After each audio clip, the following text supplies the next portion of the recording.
এবার আলোচনা হবে ক্রিয়া বিশেষণ নিয়ে। ক্রিয়া বিশেষণ হচ্ছে যে ক্রিয়াকে বিশেষিত করে, এটা তার মানে হচ্ছে অ্যাডভার্ব। অ্যাডভার্ব ক্রিয়াকে বিশেষিত করে, তার মানে এটা অ্যাডভার্ব।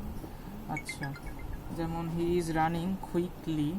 তো আবার ইংলিশে একটা সূত্র আছে যেরকম কুইক, এটা তো একটা অ্যাডজেক্টিভ, বুঝতেই পারতেছি, তার যোগ এল ওয়াই, যার জন্য আর কি এটা অ্যাডভার্ব। যে অ্যাডজেক্টিভ যোগ এল ওয়াই সমান অ্যাডভার্ব, এটা একটা নিয়ম। তো ধরনবাচক মানে কিভাবে হয়, ওই যে কিভাবে সম্পন্ন হয় লেখা আছে। তারপরে আছে কালবাচক, মানে সময় বোঝাবে, এই যেরকম আজকাল, যথাসময়, মানে যে কোনো সময় হতে পারে। তারপরে আছে সামনে, কোথাও, এটা হচ্ছে স্থান।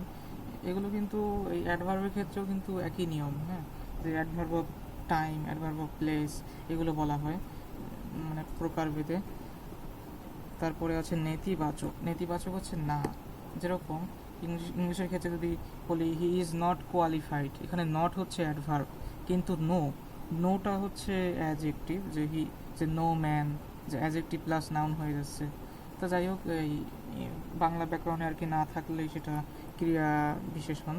এরপর হচ্ছে পদানুবিশেষণ, এটা হচ্ছে কি যে বানাতো, কি যে বানাতো, মানে কি যে খাবার বানাতো, মানে খেতেই পারতাম না, এরকম টাইপ বোঝাবে। আচ্ছা, এরপরে আছে একপদী আর বহুপদী। একপদী বহুপদী মনে রাখা খুবই সহজ, মানে আসলে মনে রাত্রে বই লিখছে তো ওই জন্য আর কি সব ভুলভাল লিখছে। তা এই বহুপদীগুলো মনে রাখলে একপদী আর মনে রাখা লাগতেছে না, এরকম ও চাইলে করা যেতে পারে। এভাবে আর কি শেষ, এই পরিচ্ছেদ শেষ।